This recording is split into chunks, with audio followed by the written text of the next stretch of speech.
इमाम बुखारी रज़ियल्लाहु ताला अन्हु, अगर आप हिस्ट्री पढ़ेंगे तो जिस जमाने में हदीस लोग शौक से सुनते थे, भाई भाई एक मसला बता दीजिए ना, अभी आलिम साहब से जाके पूछते ना, हजरत हजरत एक मसला बता दीजिए ना, उस जमाने में लोग कहते थे हजरत हजरत वो हदीस सुना दीजिए ना। हजरत अबू बकर से दूर से लोग आके कहते हैं हिजरत वाली रात क्या क्या हुआ बताइए ना, शौक से पूछते थे, दूर दूर से आके लोग पूछते थे। जब ये हाल देखा कि दूर दूर से लोग आ रहे हैं किसके पास, मुहद्दिस के पास, जिसके पास हदीस हो, सहाबी के पास, ताबई के पास, तबे ताबई के पास, कि मेरे पास हदीस है और लोग आते थे सुनने, उसमें डुप्लीकेट लोग पैदा होने लगे। ताबईन के जमाने में कौन लोग पैदा होने लगे, डुप्लीकेट लोग, और वो कहते थे मेरे पास भी हदीस है। फिर उनके पास जाते थे और हदीस लेते थे, फिर उनको डाउट होता था। कुछ लोग हदीस नोट कर लेते थे और कुछ लोग नोट नहीं करते थे। कुछ लोग ये देखते थे कि ये नमाज पढ़ता है कि नहीं, रोजा रखता है कि नहीं, झूठ तो नहीं बोलता, किबले की ताजीम करता है कि नहीं, बुजुर्गों का अदब करता है कि नहीं।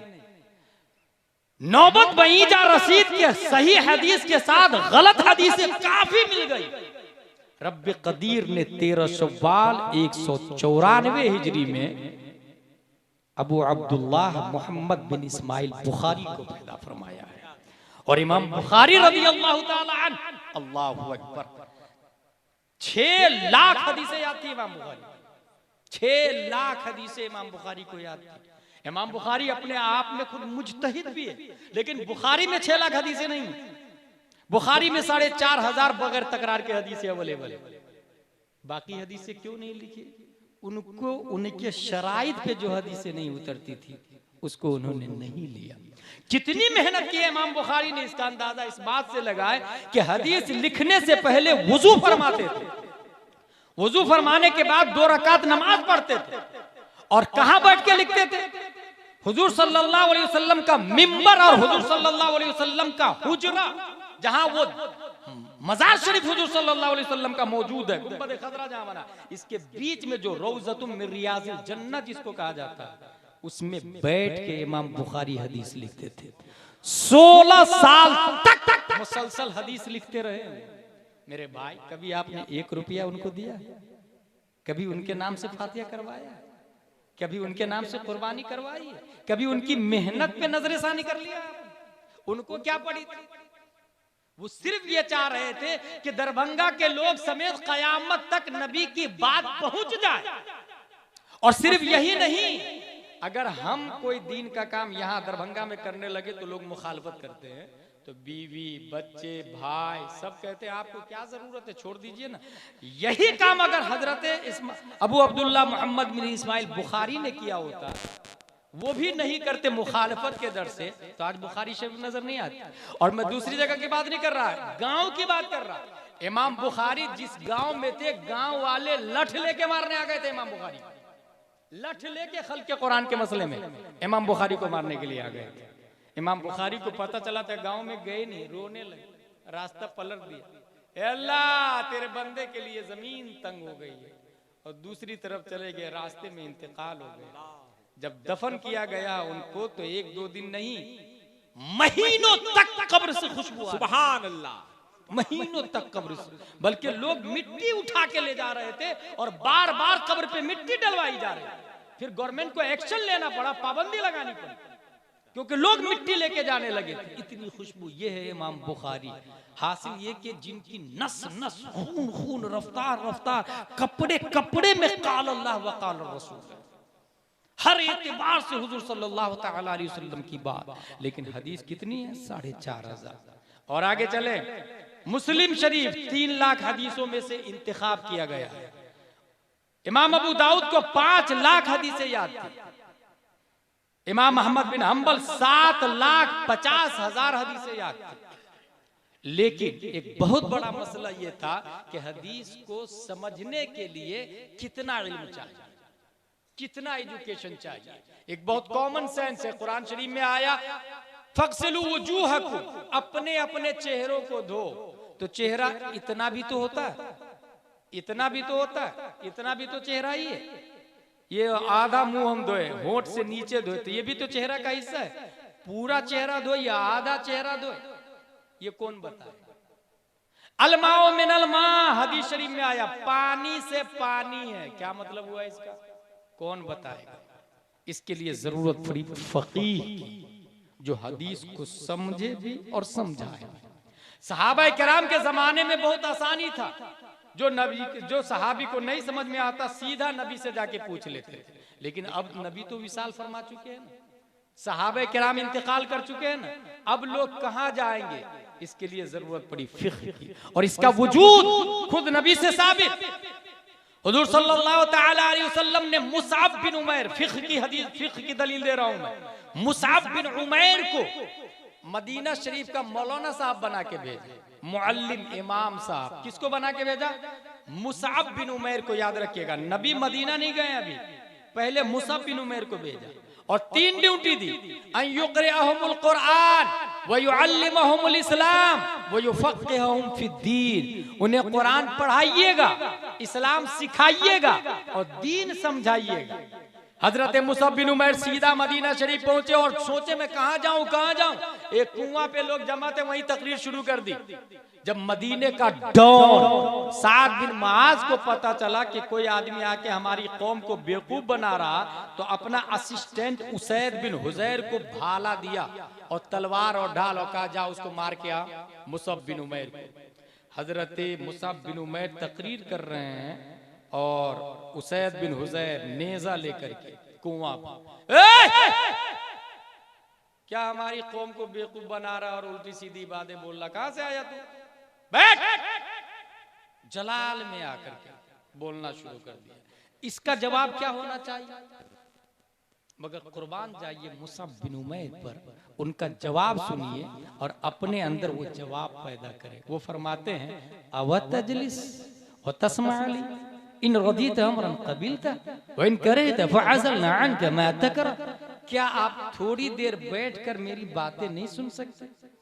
अच्छी लगे कबूल कर लीजिएगा, अच्छी नहीं लगे तो मैं अपनी बातें खुद अपने पास ले लूं। कितना अंदाज था। ये जुमला सुन के उसने नेज़े को जमीन पे गाड़ा। अनसफ्ता, तूने इंसाफ वाली बात की है। फिर बातें करना शुरू किया, नेज़ा को उठाया और चल दिया मदीना।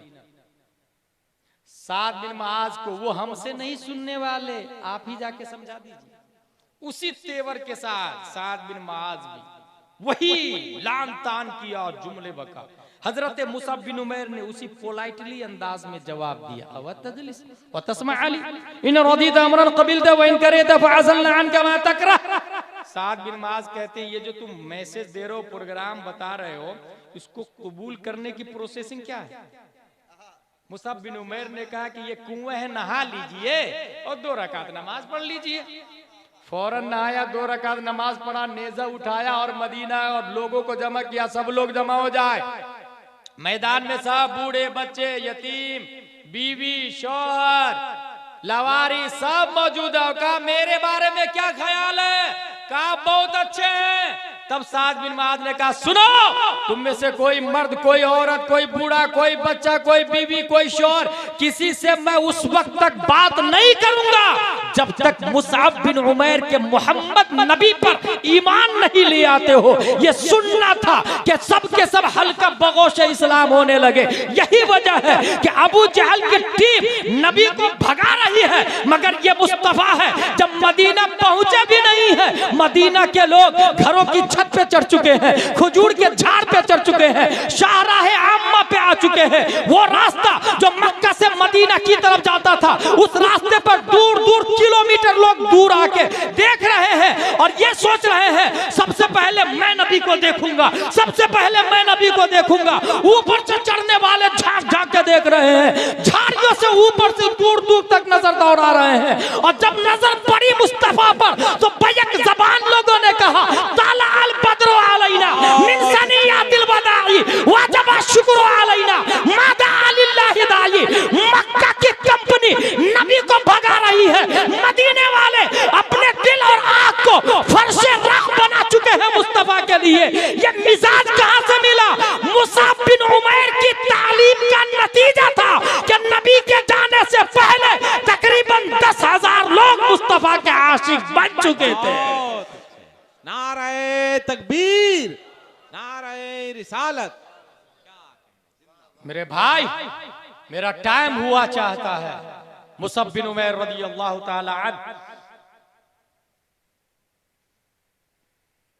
तीन बातें नबी ने बताई थी। अन युक़रिअहुमुल कुरान व युअल्लिमुहुमुल इस्लाम व युफ़क़्क़िहुहुम फ़िद्दीन। कुरान पढ़ाइए, इस्लाम सिखाइए। भाई साहब, अगर कुरान पढ़ लिया तो हो गया ना, कहना इस्लाम सिखाइए।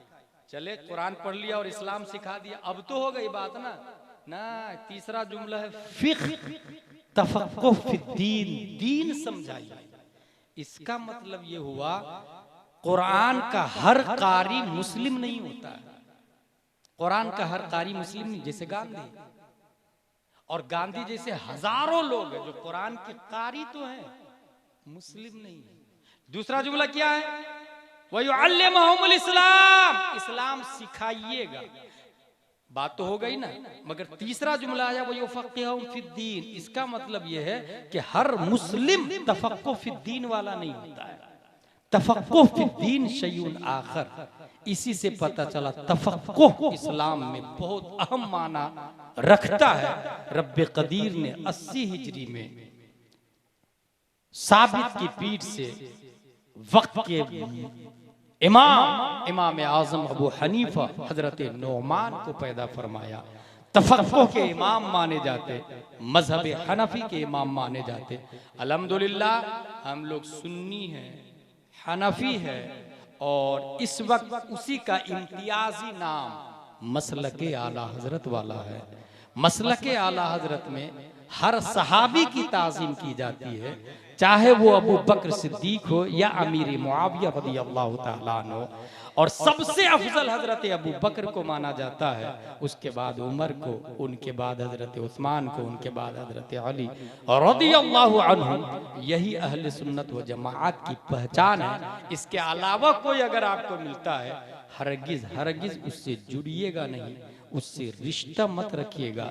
यही मेयार है। याद रखें, ईमान सबसे अहम चीज है, दिखता नहीं है, असल वही है, उसी का नाम जिंदगी है।